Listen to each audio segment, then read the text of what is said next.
The average person might put ayahuasca and modern drugs in the same category. Both affect your brain chemistry. Both alter your perception of reality. Both are classified as psychoactive substances. And both carry risks if not approached carefully. But the two couldn't be any more different. Ayahuasca makes you cry, vomit, and face the parts of yourself you've been running from for years. But drugs make you feel temporarily good, unconscious, and unaware of yourself. Ayahuasca makes you see your real identity, but drugs make you escape reality. Ayahuasca dominates your nervous system, but drugs dominate your dopamine system. And if they're so different in experience, yet so similar in mechanism, which one is actually safer for you? Before we compare safety, we need to understand the core difference between ayahuasca and recreational drugs. Let's start with drugs. You see, cocaine, meth, and alcohol are so dangerous that they can cause organ failure. They can destroy your liver, your heart, and your brain. They contain toxic chemicals that flood your body with poison. For example, when people take meth at parties, they often get dehydrated or overheat. Their body temperature shoots up so high that they collapse. The same thing happens with alcohol and opioids. Ayahuasca, on the other hand, is emotionally intense, but not physically dangerous in the same way. It forces you to confront parts of yourself you've avoided for years. The grief you buried, shame you never processed, childhood memories you swore you forgot. Under the medicine, all of that comes up at once. That's why people cry uncontrollably, purge violently, or feel like they're experiencing their own death. Some people describe meeting an entity or a guiding presence. Many call it Mother Ayahuasca. Others report visions of strange beings like animals, ancestors,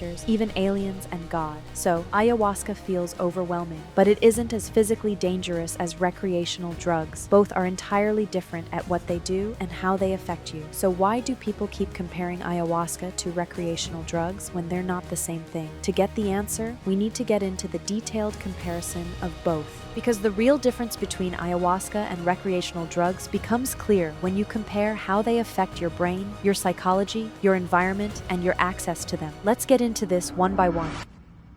The first place where ayahuasca and recreational drugs attack is your brain cells and neural networks. Drugs hit your brain like a sledgehammer. They hijack your dopamine pathways and create extreme reward spikes. Your brain gets flooded with artificial happiness. This leads to craving and compulsive use. Certain drugs, like meth, can actually damage your serotonin neurons. This damage leads to long-term mood instability. People who use meth repeatedly often become depressed and anxious because their brain's mood system is harmed. Stimulants like meth and cocaine cause neurotoxicity in high doses. This means they poison your brain cells. Over time, this creates cognitive decline. People lose their memory, have trouble thinking clearly, and their emotions become unstable. The worst part is that your brain adapts to these drugs. Over repeated use, your brain learns to expect these artificial dopamine floods, so it requires higher and higher doses to feel normal. This is why addiction is so powerful with recreational drugs. Your brain itself has changed, and now it needs the drug just to function. But ayahuasca works the opposite way. When you take ayahuasca, it activates something called the default mode network. This is the part of your brain that makes you overthink, replay old memories, and get stuck in the same thought patterns over and over. Ayahuasca loosens this grip. It helps your brain break free from rigid thinking, which is when your mind keeps cycling through the same worries. It also promotes something called neuroplasticity. This is your brain's ability to change and rewire itself. It helps your brain grow new connections and become more flexible emotionally.